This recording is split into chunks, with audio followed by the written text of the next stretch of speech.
আচ্ছা, class 12-এর third সেমিস্টারের একটি পার্ট হচ্ছে বাঙালির বিজ্ঞান চর্চা। তোমরা নিশ্চয় জানো যে তোমাদের ওই একটা সঙ্গীত পার্ট আছে, একটা আছে বিজ্ঞান, আরেকটা কি শিওর ক্রীড়া। 3 জায়গা থেকে প্রচুর শর্ট কোশ্চেন, এর কোনো প্রসেস নাই মনে রাখার, বা শর্টকাট যে কোনো পদ্ধতি থাকবে সেইভাবে প্র্যাকটিস করব, ব্যাখ্যা হবে ডিটেলস, না কোনো ডিটেলস আলোচনারই ব্যাপার নাই। তবে একটা জায়গা আছে যে জায়গাটা আমরা ধরতে পারি স্টেপটাকে। ক্লাস 10-এ ফিরে যাও, ইতিহাসে। ক্লাস 10-এর ইতিহাসে ওটা পঞ্চম অধ্যায়ে কিছু বিজ্ঞানীদের নাম শুনেছিলাম, ভাবো তো। স্বদেশী আন্দোলন যখন চলছে সে সময় বেশ কিছু পণ্ডিত, বিজ্ঞানী হোক সাহিত্যিক হোক, তারা নিজের মতো করে ইনস্টিটিউট তৈরি করছে, বিটিআই, হ্যাঁ মনে পড়ছে? তারপরে কি ওগুলো জানো, জাতীয় বিজ্ঞান পরিষদ, মনে পড়ছে? ওদিকে রবীন্দ্রনাথ ঠাকুর, বিশ্বভারতী, হ্যাঁ ব্রহ্মচর্যাশ্রম, বিশ্বভারতী, কী এগুলো? ওখানে বিজ্ঞানের সাবজেক্ট পড়ানো হতো, বিজ্ঞানকে বোঝানো হতো, প্র্যাকটিক্যালি বোঝানো হতো। সাধারণভাবে আমরা যে বিজ্ঞান চর্চা করি বা এই যে স্কুলগুলোতে বিজ্ঞান পড়ানো হচ্ছে, আমি সব স্কুলের কথা বলছি না, তবে অধিকাংশ ক্ষেত্রে তোমাদের হয়তো মনে পড়ে যেতে পারে বা কিছু মিলেও যেতে পারে তোমাদের ধারণার সাথে আমার ধারণা। এই যে আমরা ভূগোল পড়াই বা কিছুজন বিজ্ঞান পড়াই, আমরা কীভাবে পড়াই তোমাকে? জাস্ট 2-4টা ছোটো ছোটো ছবি এঁকে কি বলে দিলাম যে এইটার পর ওইটা, ওইটার সংজ্ঞা ওটা, ওটা অ্যানোড, এটা ক্যাথোড, এটা হ্যান ত্যান করে বলে দিলাম, বুঝিয়ে দিলাম, হয়ে গেল, গল্প শেষ। তোমার উপরে একটা চাপ থাকলো কি, আমাকে হুবহু মুখস্থ করতে হবে। কিন্তু সত্যি কথা বলতে মুখস্থ বিদ্যার কোথাও কোনো স্কোপই নেই। সিরিজটা যদি তুমি বুঝতে পারো তো আপনি তুমিই সাজিয়ে নিতে পারবা, এমনিই মনে থেকে যায়। যেমনভাবে বাংলায় ধ্বনিতত্ত্ব, বাক্যতত্ত্বতে গিয়ে আমি বুঝেছিলাম যে বাংলা বাক্যের একটা প্রসেস আছে। আমি স্কুলে যাই, তো প্রথমে কর্তা, তারপরে কর্ম, আর লাস্টে কি ক্রিয়া। আর তুমি একটা ছোটো বাচ্চাকে জিজ্ঞাসা করো সাধারণ বাক্য, এই তুমি কি খেলে? ও বলে আমি ভাত খেলাম। কখনো বলবে না খেলাম ভাত আমি, এভাবে করে বলবে না, ও গছালো বলবে না। তো ওকে কে শেখালো? এবার তুমি ওই বাচ্চাটাকে ইংরেজি শেখাতে যাও, ওকে হুবহু ভেঙে টুকরো করে বাক্য তৈরি করতে শেখাতে হবে।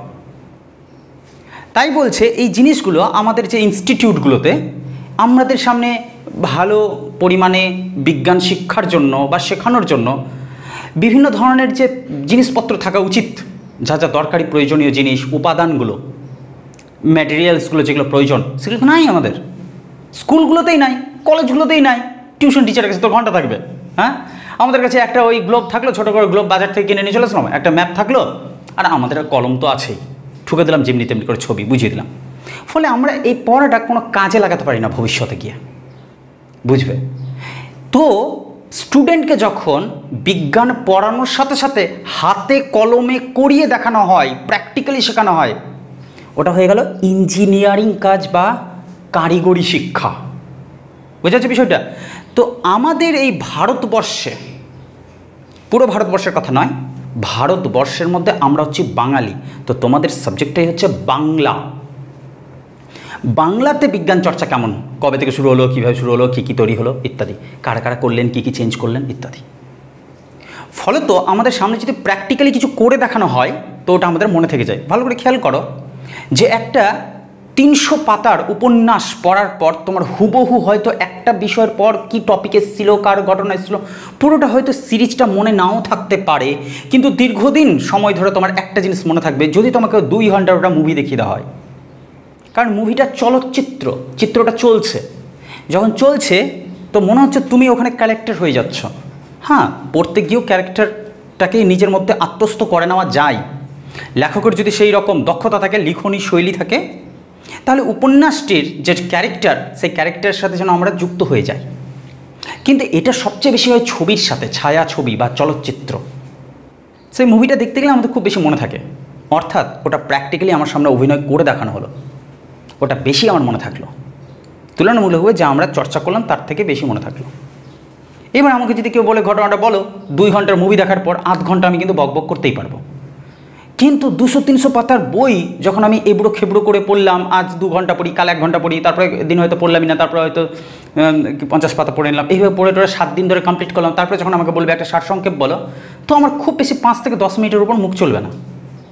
অর্থাৎ আমার কাছে প্র্যাকটিক্যালি সামনের দিকে যদি কিছু ঘটে তাহলেই কেবলমাত্র আমরা সেটাকে বেশিক্ষণ সময় ধরে ধৈর্য সহকারে মনে রাখতে পারবো।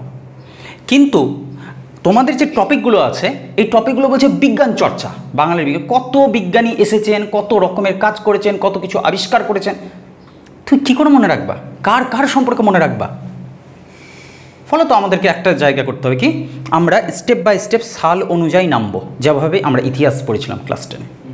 সাল অনুযায়ী একটার পর একটা স্টেপ বাই স্টেপ যাব। প্রথমে একদম গোড়ার দিকে চলে যাব, সেখান থেকে ধীরে ধীরে ধীরে ধীরে ধীরে ধীরে সালটা বাড়ছে, আমরা একটা একটা করে নাম দেখছি।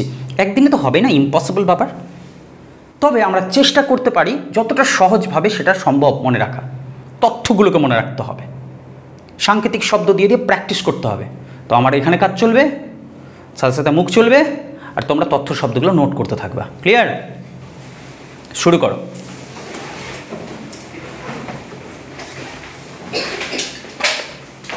রেডি?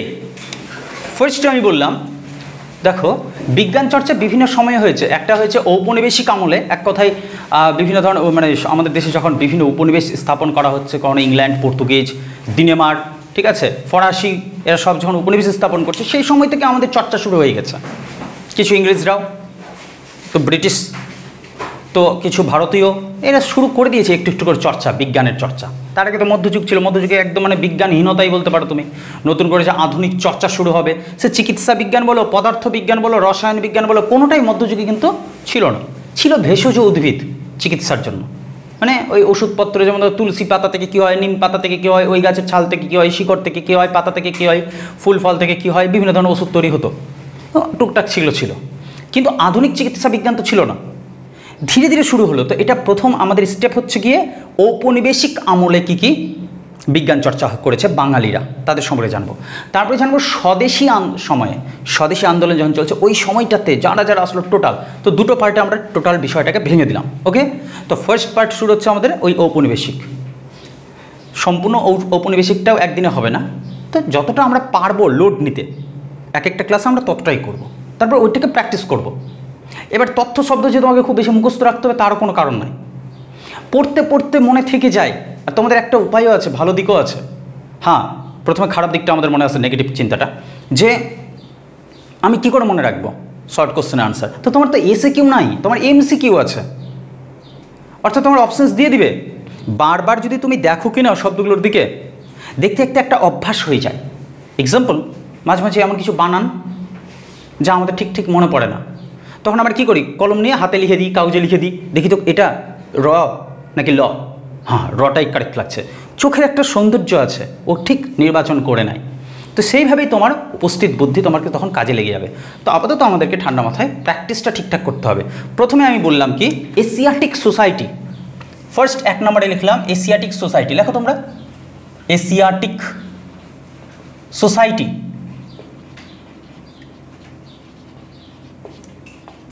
Asiatic society.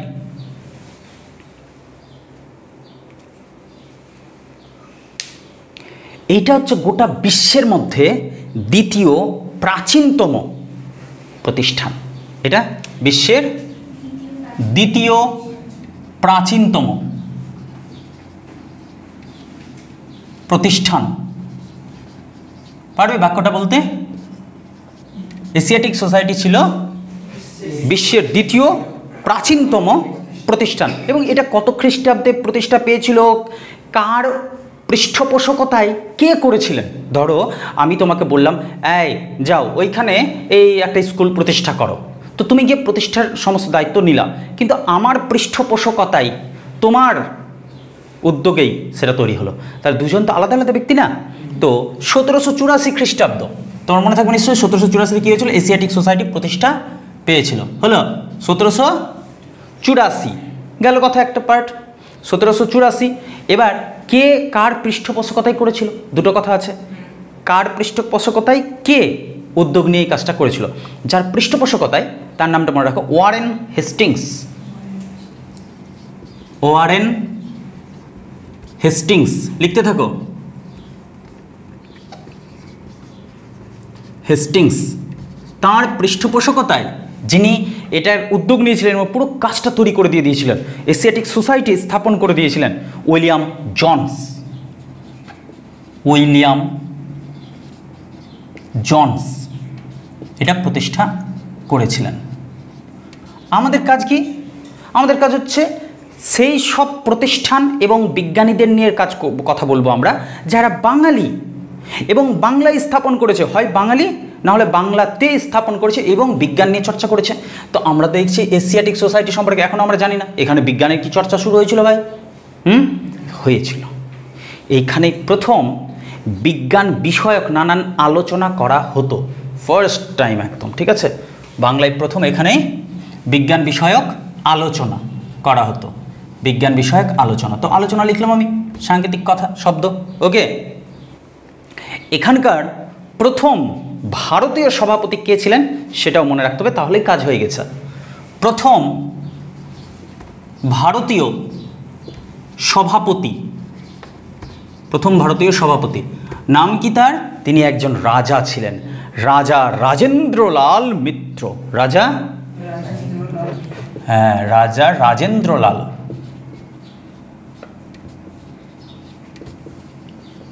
মিত্র। ব্যাস এইটুকু মনে রাখতে পারবে কি? বারবার পড়তে পড়তে মনে থাকবে না মানে? আমরাই তো সমস্ত কিছুকে তৈরি করেছি। কি এত এত তত্ত্ব পৃথিবীতে যা কিছু আছে কে তৈরি করেছে? মানুষই তৈরি করেছে। তত্ত্ব মানুষকে তৈরি করেনি, মানুষ এগুলো তত্ত্ব তৈরি করেছে। তো এরা তো সব আবিষ্কারক, সৃষ্টিকর্তা, সব তৈরি করে করে গেছে। আমরা শুধু ওইটুকু মনে রাখতে পারবো না? এরকম কথা হলো, জব তক করেঙ্গে नहीं তব তক छोड़ेंगे नहीं।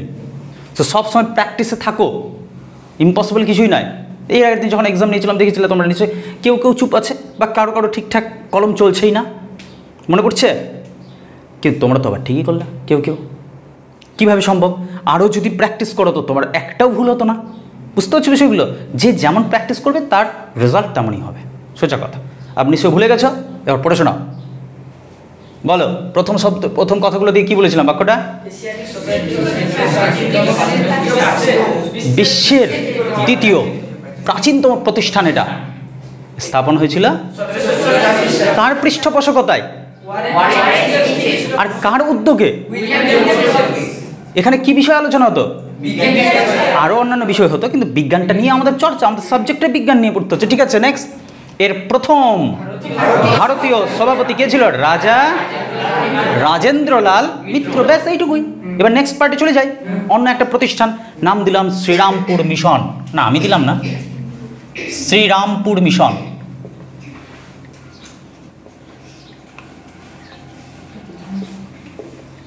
শ্রীরামপুর মিশন সম্পর্কে কি কি কথা লেখা যায় দেখা যাক।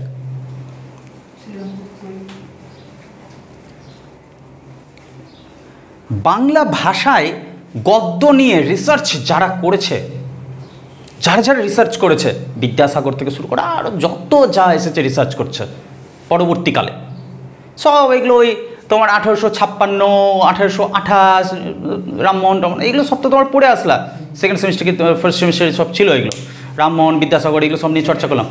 কিন্তু এদের আসারও আগে 1800 খ্রিস্টাব্দের দিকে এই শ্রীরামপুর মিশন প্রতিষ্ঠা হয়ে গেছে, এবং সেইখানে বাংলা ভাষায় গদ্যটা কেমন চর্চা করা উচিত এইসব নিয়ে চর্চা হয়ে গেছে শুরু, ঠিক আছে?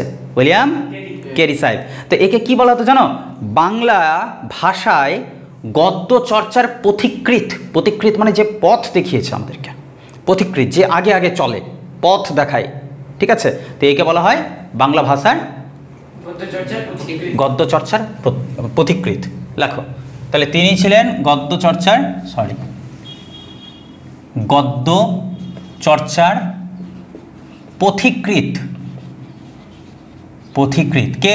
ডট ডট দিয়ে এবার নামটা বলতে হবে কি? উইলিয়াম কেরি সাহেব। সাবাস, উইলিয়াম কেরি। তীরচিহ্ন দিয়ে দাও এখান থেকে, বাক্যটা তাহলে মনে থাকবে সবারই। বাংলা ভাষার প্রথম গদ্য চর্চার পথিকৃৎ ছিলেন উইলিয়াম কেরি সাহেব, এবং তারই পৃষ্ঠপোষকতায় একজন বাঙালি এসেছিলেন, নাম ছিল পঞ্চানন কর্মকার। ফার্স্ট টাইম পঞ্চানন কর্মকার, মনে পড়ল? আমাদের পঞ্চাদা পঞ্চানন কর্মকার। কি করেছিল পঞ্চানন কর্মকার? বাংলার মুদ্রাক্ষর খোদিত করেছিল, tick tick tick tick tick tick tick খোদিত। এই বুঝতে পারলে না? কাঠের ব্লক বই বলেছিলাম না, হ্যাঁ, কাঠের ব্লক, ওখানে খোদাই করে করে করে করে করে সব অক্ষরগুলো তৈরি হয়েছিল, আর তারপরে ইঙ্কের মধ্যে বসালো আর পাতার মধ্যে বসিয়ে দিল, ছাপ তুলে দিল। এইভাবে করে বই রেডি হতো আগেকার দিনে, ব্লক বই বলা হতো এগুলোকে, মনে পড়ছে না? তো সেই কাজটা প্রথম বাংলায় খোদাই করা অক্ষর মুদ্রণ করার জন্য যে খোদাই করা অক্ষর ইনি তৈরি করেছিলেন, বুঝতে পারছো? আর সবটাই করেছিল শ্রীরামপুর মিশনের মধ্যে। এটা হচ্ছে একটা প্রতিষ্ঠান, বুঝতে পারছো? রাস্তা লোকে গিয়ে তুমি বুঝাও, বুঝবে না। এবার তুমি বলো যে এই বিষয়গুলো নিয়ে আমি একটা চর্চা করছি, এই জায়গাটাতে আসুন, সবাই মিলে বসবো, চার দেওয়াল আছে, বেশ সুন্দর জায়গা। যেমন ধরো এখানে রাস্তায় তোমাদেরকে কাকে কাকে ডেকে ডেকে বুঝাতাম ব্যাপারগুলো, এক জায়গাতে আসলা, এসে আমরা সবাই মিলে বসে, তো এটাকে বলা হয় শিক্ষা প্রতিষ্ঠান। তো এইটা হচ্ছে একটা প্রতিষ্ঠান, বিজ্ঞান নিয়ে চর্চা হচ্ছে। এখনো বিজ্ঞানের কথা এখানে আসেনি, দেখা যাক কখন আসছে, কেমন? তাহলে উইলিয়াম ক্যারির পরেই আসলো 55 কর্মকারের কথা। তিনি কি করেছিলেন? বাংলা মুদ্রাক্ষর মানে মুদ্রণের জন্য অক্ষর খোদাই করেছিল, খোদাই করার কাজ তিনি করেছিলেন। আশ্চর্যের কথা বলবো, যারা বিখ্যাত হয় কিনা তাদের দুঃখগুলো বোধ হয় একটু গভীর হয়। এই যে উইলিয়াম ক্যারি সাহেব, তার এক ছেলে বিদ্রোহী ছিল, বিদ্রোহী অর্থাৎ পছন্দ করতো না বাবাকে। তো এই বিদ্রোহী ছেলে, তার নাম কি ছিল? তার নাম ছিল ফেলিক্স ক্যারি। তার নাম ছিল ফেলিক্স, হরলিক্স বলবা না, ফেলিক্স, ফয়াকা লয় হর্ষই দন্তসই ক, ফেলিক্স, সরি কয় দন্তস, ফেলিক্স ক্যারি। কিন্তু ট্যালেন্টেডের বাচ্চা ট্যালেন্টেডই হয় খানিকটা, তাই না? তো এও ছিল। এ কী করলো? ফেলিক্স ক্যারি একটা বই লিখলো, সেটার নাম দিল বিদ্যা হারাবলী। হ্যাঁ, হারাবলী, গাধা কোথাকার, শুনতে পায় না। বিদ্যা হারাবলী, বিদ্যা হারাবলী, এই বইটা তিনি লিখলেন। কি ছিল এই বইটা? কি বিষয়ক বই? বানানটা পারছো না? বলে দেবো। বয়ে হর্ষই দয়ে জফলা আকার, হয়ে আকার, রয়ে আকার, ব লয় দীর্ঘই, হয়ে গেল বিদ্যা হারাবলী।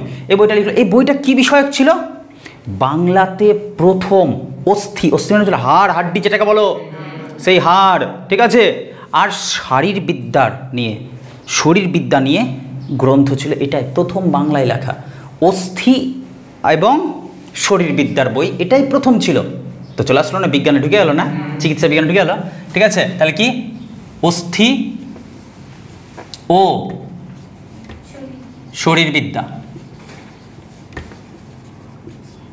শরীরবিদ্যার গ্রন্থ প্রথম বাংলা ভাষায় লেখা বা বাংলার, ঠিক আছে।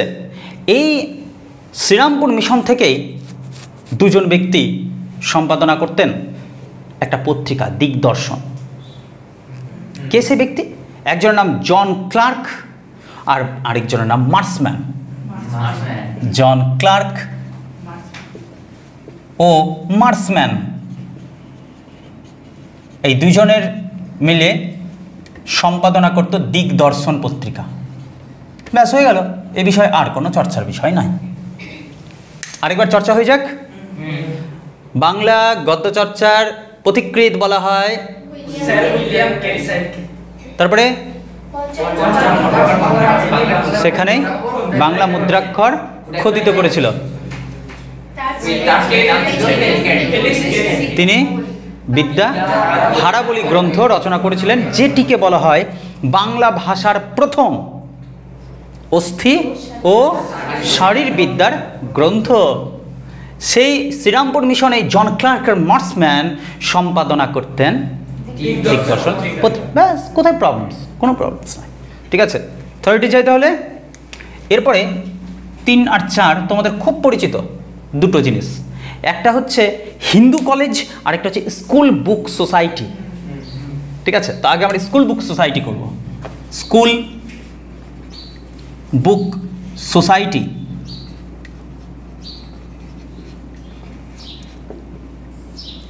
স্কুল বুক সোসাইটি খুব ছোট্ট বিষয়, প্রতিষ্ঠা 1817। দেখো ধীরে ধীরে আমরা এগোচ্ছি, তাই না?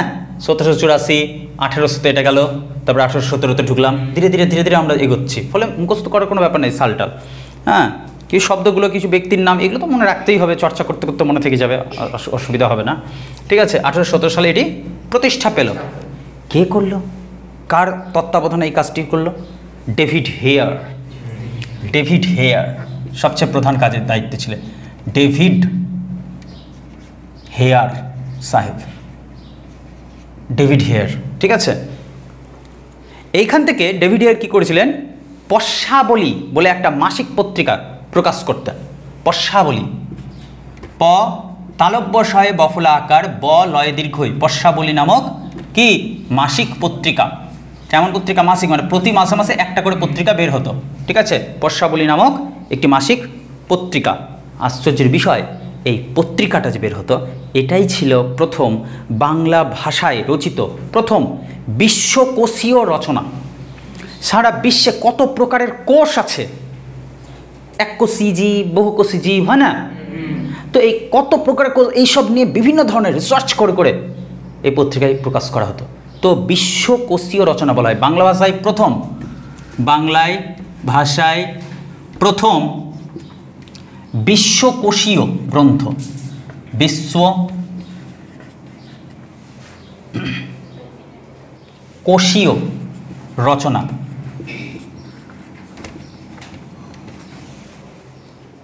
ঠিক আছে, ব্যাস হয়ে গেল স্কুল বুক সোসাইটি সম্পর্কে কথা, আর আলাদা কিছু নেই। চলে আসি নেক্সট অংশে। আমরা জানি একই সালে 1817তেই হিন্দু কলেজ, হিন্দু কলেজ, যার সাথে একজন খুবই খ্যাতনামা টিচার যুক্ত ছিলেন। কি নাম তার? এই কি বলো, ডিরোজিও। হিন্দু কলেজ মনে ভুলে গেলেন? নব্য বঙ্গ গোষ্ঠী, ইয়াং বেঙ্গল, 17 বছর বয়স, 1817 সালে। এটাও তো প্রথমে লিখতে হবে 1817। এবার এই হিন্দু কলেজটা প্রতিষ্ঠা পেয়েছিল কোন জায়গাটায়? একজনের বাড়িতে। হিন্দু কলেজটা আগে ছিল, প্রথমে ছিল একজনের বাড়িতে। কার সেটা? গোড়াচাঁদ বসাকের বাড়িতে। গোড়াচাঁদ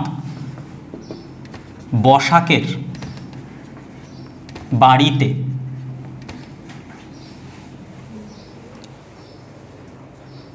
এখানকার প্রথম যে গভর্নর ছিলেন তিনি বর্ধমানের মহারাজ। বর্ধমানের মহারাজের নাম ছিল তেজচন্দ্র বাহাদুর। নাম দেখেছ? তেজচন্দ্র বাহাদুর। চন্দ্র থাকা খুব দরকার। না না, এর চন্দ্র ছিল না, ওর লাল ছিল, ও এর চন্দ্র হয়ে গেছে। ঠিক আছে, তেজচন্দ্র বাহাদুর। আরেকজন ছিল বাবু গোপীমোহন ঠাকুর। এরা দুজন মিলে ছিল প্রথম গভর্নর।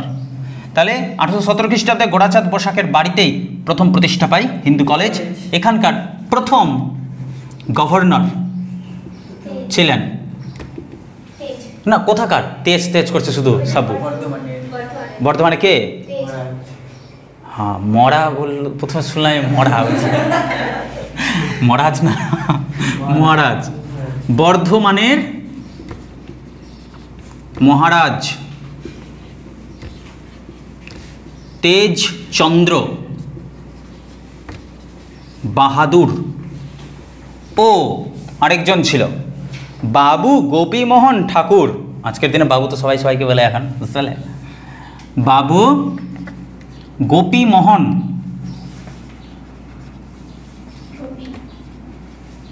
ঠাকুর, বুঝলে?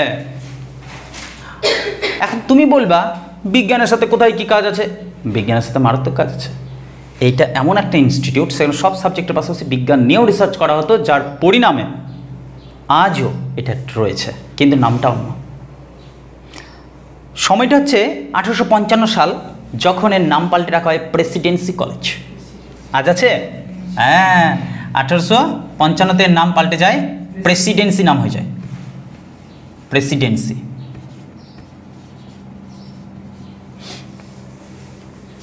কলেজ, এখানেও বিজ্ঞান চর্চা চরমভাবে হতো। হলো। Next 5 number, botanical garden. Botanical garden, botanical garden, botanical garden. Botanical garden সম্পর্কে কিছু আমরা বলবো, তার আগে বলে দিই এর আদিতে কি নাম ছিল। আগে এর কি নাম ছিল? এটা শিবপুরে, কলকাতার শিবপুর জায়গায় কাছাকাছি আর কি, কলকাতার কাছাকাছি, সেই শিবপুর বোটানিক্যাল গার্ডেন বলা হতো একে। আদিতে কি বলা হতো? শিবপুর বোটানিক্যাল গার্ডেন বলা হতো। আমি সংক্ষেপে লিখলাম, ঠিক আছে, হাইফেন দিলাম। এটার আদি নাম ছিল গিয়ে শিবপুর বোটানিক্যাল গার্ডেন। কিন্তু দেখবা সাধারণ মানুষরা না সাধারণভাবেই বলে, অত নামটাম জায়গার নাম ও জানে যে কি কোম্পানির লোক তৈরি করেছে, তো কোম্পানির বাগান ভাবতো সবাই এটা, ঠিক আছে, কোম্পানির বাগান। সাধারণ মানুষ বলতো এটাকেই কোম্পানির বাগান, কোম্পানির বাগান হলো। তবে এইখানে এইটা বোটানিক্যাল গার্ডেনে যে সব বিজ্ঞান বিষয়ক কাজকর্মগুলো হতো, এটা কার উদ্যোগে শুরু হয়েছিল? কিড সাহেব প্রতিষ্ঠা করেছিল এটা বোটানিক্যাল গার্ডেনটা।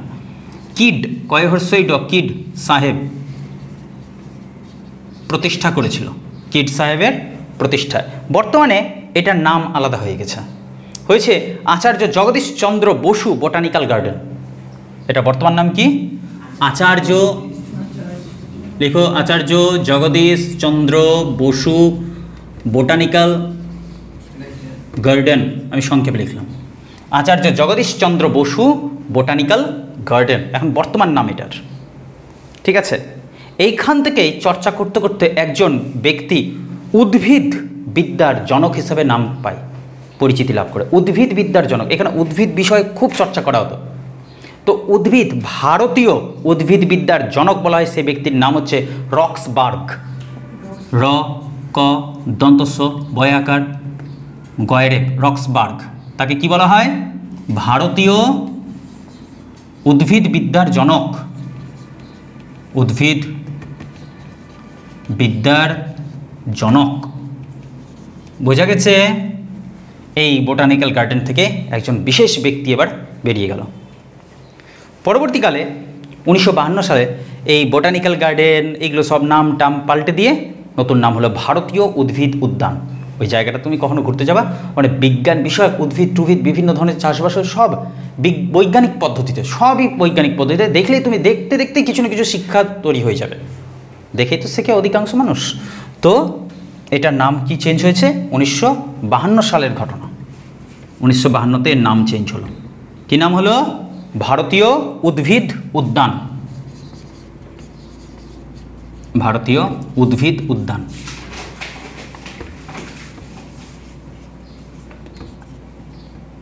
পারবে? ভারতীয় উদ্ভিদ বিদ্যান। এইগুলো হচ্ছে এক একটা ইনস্টিটিউট সম্পর্কে ভালো করে খেয়াল করে, এখানে কোনো ব্যক্তির ডিরেক্ট নাম করিনি, এক একটা ইনস্টিটিউটকে কেন্দ্র করে মানুষগুলো বেরিয়েছে। এবার আসবে ব্যক্তিদের নাম, আমাদের বাঙালি প্রধান বিজ্ঞানীগুলোর আসবে এক এক করে, সময় অনুযায়ী আমি নামাবো। তাহলে এশিয়াটিক সোসাইটি থেকে বোটানিক্যাল গার্ডেন আরেকবার হয়ে যাক, সবাই একদম ফুল স্পিডে থাকবে, ঠিক আছে? দেখো নিজের খাতা চেক করো। ভারতের না বিশ্বের? হ্যাঁ, ভুলে গেছিলে। বিশ্বের দ্বিতীয় প্রাচীনতম প্রতিষ্ঠান হচ্ছে এটি।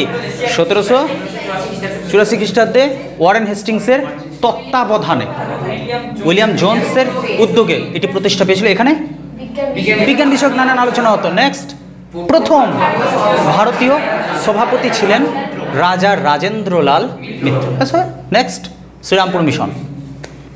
বাংলা ভাষায় গদ্য চর্চার অন্যতম পথিকৃৎ ছিলেন উইলিয়াম কেরি সাহেব। তার তত্ত্বাবধানে পঞ্চানন কর্মকার প্রথম বাংলা মুদ্রাক্ষর খোদাই করেছিলেন। উইলিয়াম কেরির পুত্র ফেলিক্স কেরি, তাকে বিদ্রোহী পুত্র বলা হয়, ঠিক আছে? ফেলিক্স কেরি কি করেছিলেন? বিদ্যা হারাবলী নামক একটি গ্রন্থ রচনা করেন। এই গ্রন্থটি ছিল বাংলা ভাষায় রচিত প্রথম। বুঝে গেছে? জন ক্লার্ক ও মার্সম্যান এখান থেকেই। নেক্সট, স্কুল বুক সোসাইটি 1800 প্রতিষ্ঠা পায়। এটি প্রতিষ্ঠা করেন ডেভিড হেয়ার এবং তিনি পশ্চাবলী নামক মাসিক পত্রিকা প্রকাশ করতেন, যেটি ছিল বাংলা ভাষায় প্রথম বিশ্বকোষীয় রচনা। হলো হিন্দু কলেজ সম্পর্কে কী জানার বিষয়? সেম সালটা 1817 সালে প্রতিষ্ঠা পায় গোরাচাঁদ বসাকের বাড়িতে, এবং এখানকার প্রথম গভর্নর ছিলেন তেজচন্দ্র বাহাদুর ও বাবু গোপীমোহন 1855 খ্রিস্টাব্দে হিন্দু কলেজের নাম। নেক্সট বোটানিক্যাল গার্ডেন, আদিতে এর নাম কি ছিল? Shibpur botanical garden. সাধারণ মানুষ কি বলতো? কোম্পানির বাগান। পরবর্তীকালে এখানে কিট সাহেব প্রতিষ্ঠা করেন, সেইটাকে সুন্দর করে সাজান বোটানিক্যাল গার্ডেনকে কিট সাহেব, এবং তারপরে এর নাম হয় আচার্য জগদীশচন্দ্র বসু বোটানিক্যাল গার্ডেন। এবং এখান থেকে রক্সবার্গ, তিনি ভারতীয় উদ্ভিদবিদ্যার জনক নামে খ্যাতি পায় বা পরিচিতি পায়। 1952 সালে এই বোটানিক্যাল গার্ডেনের নাম হয়ে যায় ভারতীয় উদ্ভিদ উদ্যান। ক্লিয়ার আছে? একবার চেক করো না, কোথাও অসুবিধা থাকলে এখনই বলে দাও।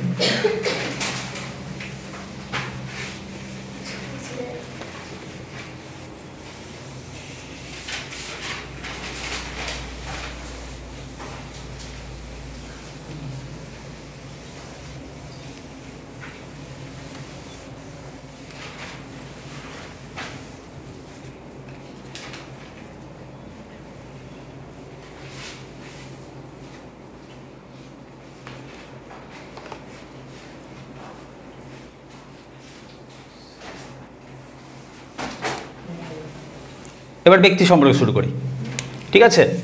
একজন বিজ্ঞানীর নাম দিলাম আমরা নীলরতন সরকার। নীলরতন সরকার, শুনুনি বোধ হয়, তাই? তার সম্পর্কে সবচেয়ে গুরুত্বপূর্ণ কয়েকটা তথ্য চাইলে আমরা মনে রাখতে নিশ্চয়ই পারবো নীলরতন সরকার সম্পর্কে।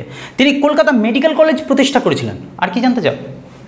কলকাতা মেডিকেল কলেজটাই প্রতিষ্ঠা করে দিয়েছিল। শুরু হয়ে গেল কলকাতা মেডিকেল কলেজ, তিনি প্রতিষ্ঠা করেন নীলরতন সরকার। এর চেয়ে বড় গুরুত্বপূর্ণ বিষয় আমাদের কাছে, এর চেয়ে বড় উপহারের কিছু হতে পারে? বাঙালি, এর চেয়ে বড় গর্বের কিছু হতে পারে? না, আমাদের হিংসা হবে, বাঙালি জাত্র পুরো হিংসা। যেই করুক না, না আমি তো করিনি, না ইসরে আমি করে দিলে এখন আমাকে সবাই পড়তো। এমন কিছু কাজ করে যে ভবিষ্যতে তোমাকে নিয়ে পড়বে কেউ, ঠিক আছে? তো অসুস্থ ব্যক্তি কি চিকিৎসক হবে? নিজেরই চিকিৎসা শেষ হয় না, রাত দিন শুধু চিকিৎসা চলে। তাহলে কি করেছিল নীলরতন সরকার? শুধু এটাই না, তুমি আমাদের বাংলায়, গোটা ভারতের কথা বাদ দাও, আমাদের বাংলারই কথা ধরো। তুমি যে কোনো জায়গায় কোনো কারখানা এলাকাতে যাও, দুর্গন্ধতে তুমি টিকতে পারবে না। যাও তুমি এসে ওই মালদা যাওয়ার পথে, এই যে জায়গাটা কী যেন জায়গা, নারায়ণপুরের কাছাকাছি জায়গাটায় দুর্গন্ধ, মানে গাড়িতে যদি থাকি না, শুধু আমি জানলা খোলার চেষ্টা থাকি, ভাই কোন দিকে কার গায়ে ফেলি, রিস্ক হয়ে যায়, এত দুর্গন্ধ লাগে। কারখানা আছে, চালের কারখানা নাকি ওটা, চাল ফ্যাক্টরি বা এই ধরনের কিছু একটা আছে সম্ভবত। আচ্ছা, এগুলো আছে তো ভেবে দেখো, এগুলোতেই যদি এরা দূষণমুক্তভাবে কাজ না করতে পারে, তাহলে যেখানে সাবান, সার, সিমেন্ট এগুলো তো তাহলে তো দিয়েছে এরা কাঁচরা করে পুরো। ইনি প্রথম দায়িত্বের সাথে দূষণমুক্ত কাজ শুরু করেছিলেন। ট্যানারি সার কারখানা ইনি তৈরি করেছিলেন, আর সাবানের কারখানা ইনি প্রতিষ্ঠা করেছিলেন। দূষণমুক্ত, কিন্তু কোনো প্রকার দূষণ ছড়াবে না সেখান থেকে। ট্যানারি সার বলা হচ্ছে এবং সাবান করো। দূষণ মুক্ত ট্যানারি, টয় জফলা আকার দন্তনয় আকার রয়েছে, ট্যানারি সার ও সাবান কারখানা, সাবান কারখানা লেখা হচ্ছে সবার ঠিকঠাক? কেউ পিছনে পড়েনি তো? কারখানা তিনি প্রতিষ্ঠা করেছিলেন। আর কি, বেঙ্গল টেকনিক্যাল স্কুল স্থাপন করেছে। টেকনিক্যাল বুঝতে পারলে তো? টেকনোলজিটা জানতে গেলে না তোমাকে প্র্যাকটিক্যালি জানতে হবে। যন্ত্র, মেশিন এগুলো বিষয় তোমার হাতে কলমে শেখাচ্ছে। ইঞ্জিনিয়ার হওয়ার জন্য একটি স্কুল স্থাপন করেছিলেন, তার নাম বেঙ্গল টেকনিক্যাল স্কুল। কলেজ নয় এখনই, বেঙ্গল টেকনিক্যাল স্কুল সংক্ষেপে লিখলাম, স্কুল তিনি স্থাপন করেছিলেন। আর কি করেছিলেন? তিনি যাদবপুর ইঞ্জিনিয়ারিং কলেজ তিনি স্থাপন করেছিলেন, BTI, ঠিক আছে? তার কাজ যুক্ত হয়েছিলেন তার সাথে, যাদবপুর ইঞ্জিনিয়ারিং কলেজ তার সাথে যুক্ত ছিলেন। যাদবপুর ইঞ্জিনিয়ারিং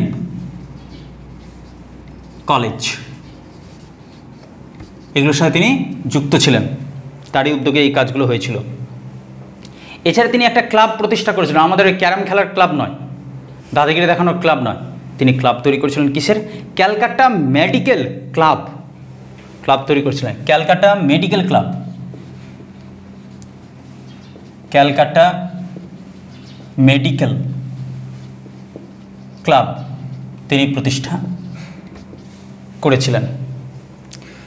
তিনি একটা খুব সাংঘাতিক ভয়ঙ্কর গবেষণাও করছিলেন, অনেক দীর্ঘদিন ধরে তিনি গবেষণা করেছিলেন একটা বিষয়। সাবজেক্টটা কি? Cirrhosis of liver in children. বাচ্চাদের লিভার বিষয়ক চর্চা করে তিনি গবেষণা করে তথ্যগুলো বের করতেন। তো সেটার তার গবেষণার নাম কি ছিল? গবেষণার বিষয় কি ছিল? কি বিষয়ে গবেষণা করতেন? গবেষণা সিরোসিস অফ লিভার।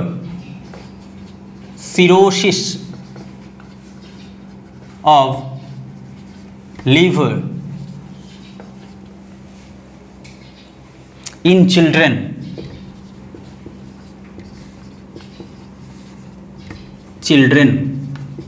এইটা নিয়ে তিনি দীর্ঘদিন ধরে গবেষণা করেছিলেন। আশ্চর্যের কথা হলো রবীন্দ্রনাথ ঠাকুরের ব্যক্তিগত চিকিৎসক তিনিই ছিলেন, নীলরতন সরকার। রবীন্দ্রনাথের ব্যক্তিগত চিকিৎসক। বড় জমিদার বাড়ি না, কারো অসুস্থ হতে গেলে ডাক্তার চলে আসেন, বাড়িতে চলে আসতো। সিনেমাগুলোতে দেখবে আগের দিনের সিনেমাগুলোতে ডাক্তারের কাছে কেউ যাচ্ছে না, ডাক্তার আপনি চলে আসছে সুটকেস নিয়ে সব, ঠিক আছে? তো ব্যক্তিগত হয়ে গেছিল। তো কে কার? রবীন্দ্রনাথের। আমার ছোট ভাই হলো তো রবীন্দ্রনাথ, সম্পর্কে দাদু হলো না? হ্যাঁ, তো আমি নাতি হলাম না? হ্যাঁ, তো একটু করছি, কি করছি, রবীন্দ্রনাথ ঠাকুর কেন বলবো? আমি রবীন্দ্রনাথ বলবো, ঠিক আছে? যদি উনি থাকতেন বেশি তো আমারও সাথে চুলকানি করতেন, বদমাইশি। হ্যাঁ, রবীন্দ্রনাথের কে পার্সোনাল বলবা না, ব্যক্তিগত। বাংলা পড়তে এসছে, ছি পার্সোনাল বলে সব অভ্যাস পড়ে গেছে সব ক্ষেত্রে। শুধু ব্যক্তিগত চিকিৎসক ছিলেন, ডাক্তার চিকিৎসক বলবা, ঠিক? কান ধরে উল্টো উঠবাস করো, কান ধরে, পা দিয়ে কান ধরো আর হাতের ভরে উঠবাস করো। কেমন লাগে ভাবো? চলো, এটা হলো নীলরতন সরকার। আরেকবার হয়ে যাক, কলকাতা মেডিকেল কলেজ তিনি স্থাপন করেছিলেন। দূষণমুক্ত ট্যানারি, সার আর সাবান কারখানা। তারপরে Bengal technical school, Jadavpur engineering college তারই উদ্যোগে প্রতিষ্ঠা পেয়েছিল। ক্যালকাটা মেডিকেল ক্লাব তিনি প্রতিষ্ঠা করেন এবং তার সবচেয়ে গুরুত্বপূর্ণ একটি গবেষণার বিষয় ছিল cirrhosis of liver in children. আর তিনি ছিলেন রবীন্দ্রনাথ ঠাকুরের ব্যক্তিগত চিকিৎসক। সমাজ গিয়া হয়ে গেছে, নতুন জেনে গেছে অনেক কিছু। হ্যাঁ, ব্যাস হয়ে গেছে।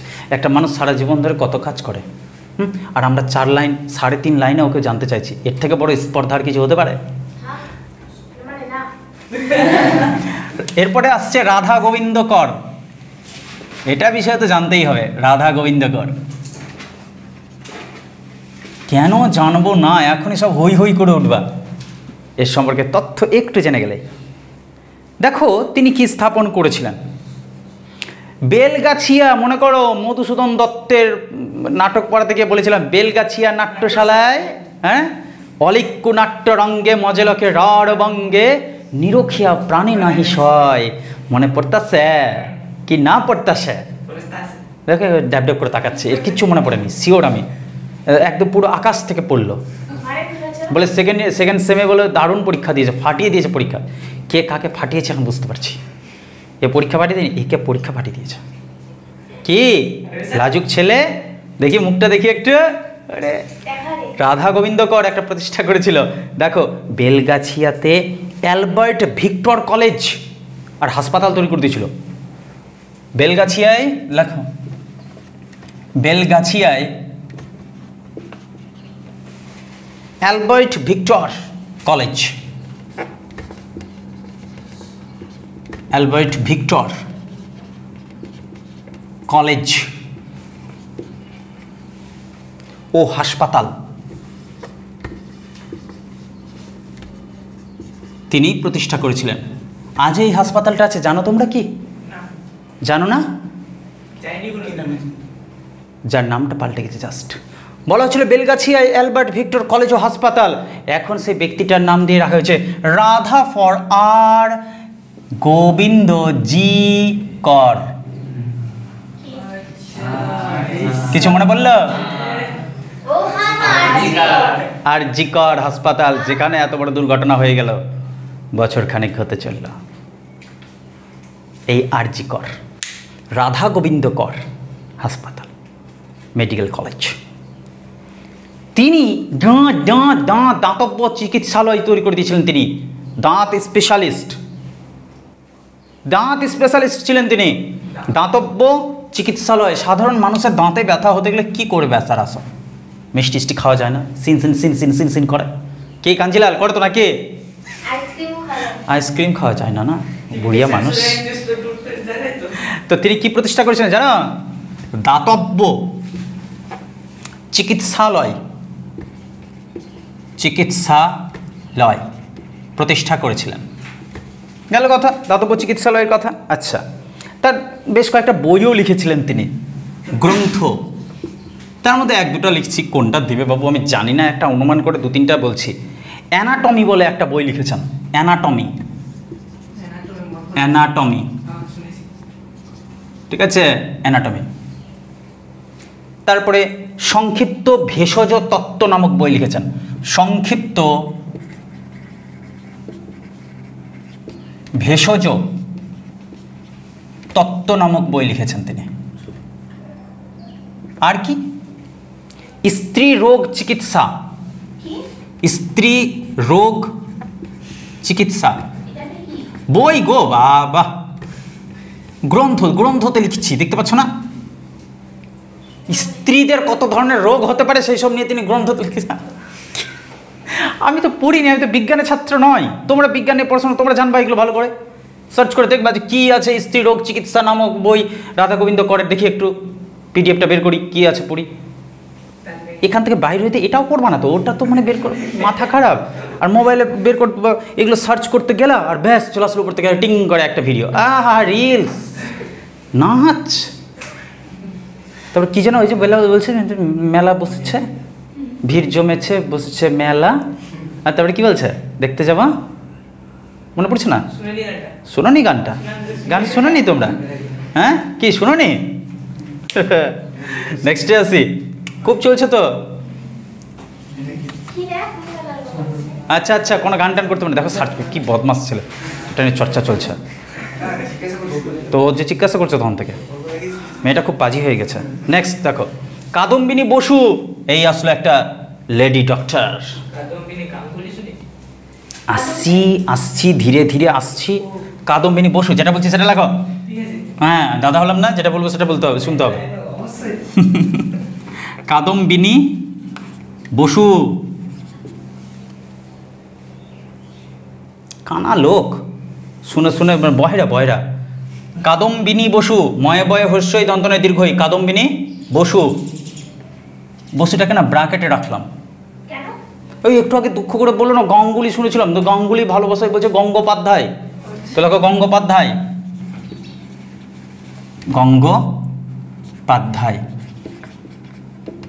যে সময়ে মেয়ে মানুষ ঘোমটার বাইরে দিকে আসার সাহস পায় না, স্কুলে যাওয়া তো দূরের কথা, সে সময়ে মেডিকেল নিয়ে পড়াশোনা করতে হবে বিলেতে, কম বড় কথা দিবে যেতে আমাদের বাঙালি সংস্কার সমাজ, ইম্পসিবল। বাট ও গেছে। এই মহিলাটি নিজে যেন মেডিকেল নিয়ে পড়াশোনা করতে পারে, মেডিকেল কলেজে কেবল ভর্তি হতে যেন পারে, ও ফ্যামিলি থেকে পালিয়ে অন্য এক ফ্যামিলিতে গেল, বিয়ে করলো দ্বারকানাথ গঙ্গাঙ্গুলিকে, যে তাকে পড়াশোনার সুযোগ দিবে, মেডিকেল নিয়ে পড়াশোনাতে কোনো প্রকার বাধা দিবে না, বরং সহযোগিতা করবে। প্রথম নারী, প্রথম মহিলা, বাঙালি মহিলা, যিনি মেডিকেল নিয়ে পড়াশোনা করার জন্য নিজের পথ কখনো আটকে দিলেন না। আমি যাব মানে যাব, যে কোনো পদ্ধতি আমি ইউজ করব, ফ্যামিলি থেকে দিবে না যেতে, তো ঠিক আছে আমি এমন কাউকে বিয়ে করব যে আমাকে সমস্ত সুযোগ দিবে। কি নাম তার? কি বললাম? দ্বারকানাথ গাঙ্গুলি, বসু নয় গাঙ্গুলি। তুমি বললে না গাঙ্গুলি নাম, কেন গাঙ্গুলি নাম? দেখো ওর নাম ছিল কাদম্বিনী বসু, আর দ্বারকানাথ গাঙ্গুলির সাথে বিয়ে হলো। গাঙ্গুলি হচ্ছে ইংরেজি শব্দ, তার বাংলা হচ্ছে গঙ্গোপাধ্যায়, একই কথাটা। দ্বারকানাথ গাঙ্গুলির সাথে বিয়ে করলেন এবং হয়ে গেলেন কাদম্বিনী গাঙ্গুলি বা গঙ্গোপাধ্যায়। এই জন্য তাকে বলা হয় দুর্গম পথের মশাল বাহিকা। মশাল মারি কাকে বলে? যে আগুনের ওই যে মশালগুলো হয় না, অন্ধকারের মধ্যে যে এগিয়ে যায়, তো নারীদেরকে পথ দেখিয়েছে, ভারতবর্ষের বাঙালি নারীদেরকে যারা মেডিকেল নিয়ে ভবিষ্যতে পড়তে পারে কিন্তু ভয় আতঙ্ক এটা সেটা আছে, তাদেরকে পথ দেখিয়েছে, দেখো ইচ্ছা থাকতে গেলে যে কোনো দিকে আমি চলে যেতে পারি, পথ বের করে নেওয়া যেতে পারে। বিয়েই করে নিল অন্য সমাজে গিয়ে, ব্রাহ্মণ সমাজে গিয়ে, গাঙ্গুলি, ঠিক আছে। তো সেই সময় তো খুব কড়াকড়ি নিয়ম, মানে ব্রাহ্মণ ট্রাহ্মণের সাথে তো প্রশ্নই ওঠে না, ব্রাহ্মণের মতো থাকবে, উঁচু জাত সে, হ্যাঁ এ তো বসু, তাও সে বিয়ে করলো। এই জন্য তাকে কি বলা হয়? মশাল বাহিকা, মশাল বাহিকা বা দুর্গম পথের মশাল বাহিকা বলা হয়। হলো, তিনি ছিলেন প্রথম কলকাতা মেডিকেল কলেজের প্রথম ছাত্রী, তিনি ছিলেন কলকাতা মেডিকেল কলেজের প্রথম ছাত্রী, কলকাতা মেডিকেল কলেজের প্রথম ছাত্রী তিনি ছিলেন। শুধু এখানেই থামলে চলবে না, তিনি ছিলেন প্রথম মহিলা স্নাতক, মানে গ্র্যাজুয়েট হয়ে গেছিলেন, তিনি কমপ্লিটও করেছিলেন, শুধু পড়লেন না কমপ্লিটও করলেন অসাধারণভাবে, ফলাফলও হলো অসাধারণ। প্রথম মহিলা স্নাতক, প্রথম মহিলা স্নাতক। এবং পরবর্তীকালে তিনি সত্যি সত্যি বিলেত গেছিলেন, বিলেত থেকে ডিগ্রি নিয়ে তারপর তিনি এসেছিলেন বাংলায়। তো শুধু বাংলায় না, গোটা ভারতীয়ের মধ্যে প্রথম মহিলা ডক্টর যে বিলেত ফেরত, বিলেত থেকে ডিগ্রি প্রাপ্ত হয়ে এসেছে, গোটা ভারতবর্ষের প্রথম মহিলা তিনি। তো বাঙালি হিসেবে একটু তো গর্ব হবেই আমাদের, তাই না? হ্যাঁ, তাই জন্য তিনি কি বিলিতি ডিগ্রিধারী প্রথম ভারতীয় মহিলা চিকিৎসক হয়েছে। এরপর নামটা তোমরা সবাই জানো, ইতিহাসে পড়েছি, মহেন্দ্রলাল সরকার। মনে পড়ছে? মহেন্দ্র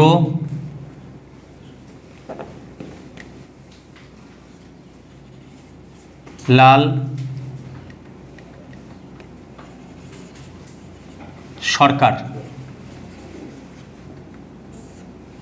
মহেন্দ্রলাল সরকার। তাহলে বুঝতে পারলে তো কলকাতা মেডিকেল কলেজের প্রথম ছাত্রী কে ছিল? কাদম্বিনী বসু। আর প্রথম স্নাতক কে ছিল মহিলার মধ্যে? প্রথম ভারতের প্রথম মহিলা চিকিৎসক যিনি বিলেত ডিগ্রি ছিল, কাদম্বিনী বসু। বুঝলে? মহেন্দ্রলাল সম্পর্কে আমরা আর কী বলবো, তিনি ছিলেন একজন খুব মানে এত পাওয়ারফুল চিকিৎসক যে রামকৃষ্ণ পরমহংসদেব, চিনলা তো নাকি? কে হলো আমার?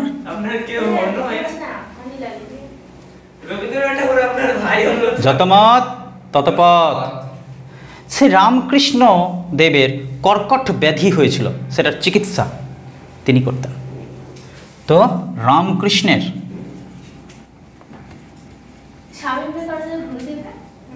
হ্যাঁ যাক অনেক মনে আছে তো, স্বামী বিবেকানন্দের গুরুদেব না, তো অনেক মনে আছে ভাই। আমি কি ভীষণ যে গর্বিত তোমার জন্য, এর জন্য যতটা গর্বিত নই তার চেয়ে বেশি তোমার। বাঁদর মেয়ে। রামকৃষ্ণের কি ছিল? কর্কট ব্যাধির চিকিৎসক,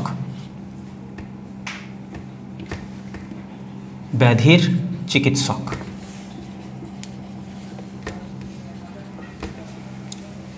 প্রথম কথা হলো। দ্বিতীয় কথা, তিনি ছিলেন একজন হোমিও চিকিৎসক, হোমিওপ্যাথি চিকিৎসক গো, হোমিওপ্যাথি হোমিওপ্যাথি চিকিৎসক তিনি ছিলেন, ঠিক আছে। এইবার তিনি সব থেকে গুরুত্ব বেশি পান গোটা ভারতের মধ্যে একটা প্রতিষ্ঠান প্রতিষ্ঠিত করার জন্য, IACS, IACS, I দিয়ে ইন্ডিয়ান, এ দিয়ে association, Indian association for the cultivation of science. বিজ্ঞানের কাল্টিভেশন করা হচ্ছে সেখানে, চাষ হচ্ছে, জানো বুঝতে পারছো? সব গিয়ে ওখানে গিয়ে গবেষকগুলো, বিজ্ঞানীরা গিয়ে, ছোট বড় বিজ্ঞানী গিয়ে সেখানে বিভিন্ন রিসার্চ করছে, এটা ওটা আবিষ্কার করছে। অসাধারণ একটা প্রতিষ্ঠান। তো Indian association for the cultivation of science, বোঝা যাচ্ছে, এটা তিনি প্রতিষ্ঠা করেছিলেন। এই জন্য তিনি অনেক বেশি বিখ্যাত হয়ে যান বা পরিচিতি লাভ করেন। শুধু এটাই না, তার পরামর্শে সরকার একটা নতুন আইন পাস করেছিল। তার পরামর্শে সরকার বিবাহর ক্ষেত্রে, বিবাহ বিধি, সেই ক্ষেত্রে মেয়েদের বয়স ন্যূনতম 16 বছর করে দিয়েছিল। তারই পরামর্শে মেয়েদের বয়স, বিবাহের উপযুক্ত মেয়েদের বয়স কত দূর করেছিল? ন্যূনতম, কমপক্ষে ন্যূনতম মানে একদম কমপক্ষে 16 বছর হতেই হবে, এইটা আইন পাস করেছিল সরকার, মহেন্দ্রলাল সরকারের পরামর্শেই হয়েছে। নেক্সট, হ্যাঁ, নেক্সট হচ্ছে লাল মাধব মুখোপাধ্যায়। লাল মাধব মুখোপাধ্যায়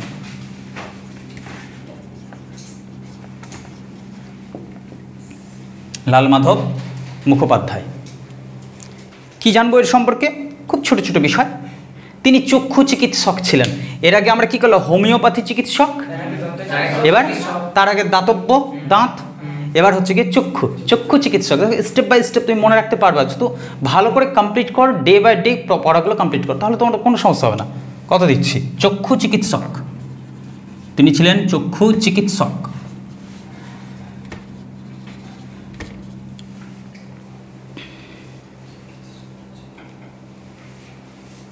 এবং তিনি পরবর্তীকালে একটা প্রতিষ্ঠান তৈরি করেন, ইনিও করেন নিজের চেষ্টায়। সেটার নাম ছিল Calcutta medical association. Calcutta medical association.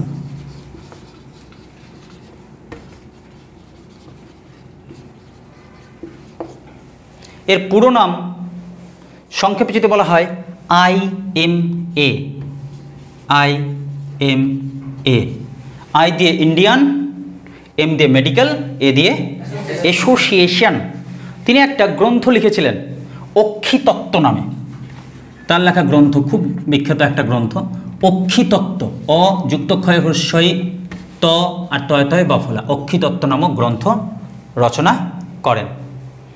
এবং আশ্চর্যের ব্যাপার হলো, ইংরেজ সরকার তাকে রায় বাহাদুর সম্মান দিয়েছিলেন।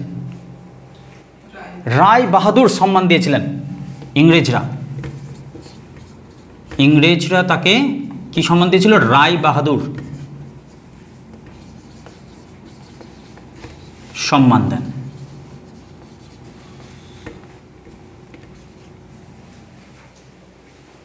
বুঝছে? আরেকবার চেক হয়ে যাক পুরোটা, ফুল স্পিডে, রেডি সব? ওকে। নীলরতন সরকার, তিনি কলকাতা মেডিকেল কলেজ, বলো সবাই, বলো আস্তে করে বলো, কিন্তু বলো সবাই, কলকাতা মেডিকেল কলেজ স্থাপন করেছিলেন। তিনি প্রথম দূষণমুক্ত ট্যানারি সার ও সাবান কারখানা প্রতিষ্ঠা করেন। আচ্ছা, এক এক করে যাকে জিজ্ঞাসা করব, বলো, তুমি বলো তো এরপরে কি করবে? বেঙ্গল টেকনিক্যাল স্কুল প্রতিষ্ঠার সাথে যুক্ত ছিলেন। যাদবপুর ইঞ্জিনিয়ার কলেজ প্রতিষ্ঠার সাথে যুক্ত ছিলেন। তুমি বলো সুস্তিকা, এটা বলো। ক্যালকাটা মেডিকেল কলেজ, কলেজ নয় ক্লাব আছে, সিম্পল আছে, স্থাপন করেছিলেন। বাহ, সুন্দর। কি বিষয়ে গবেষণা করেছিলেন? Cirrhosis of liver in children. বোঝা গেল বিষয়। তিনি রবীন্দ্রনাথের ব্যক্তিগত চিকিৎসক ছিলেন। রাধা গোবিন্দ কর, কে বলবে? বিশাল বলো। বেলগাছিয়ায়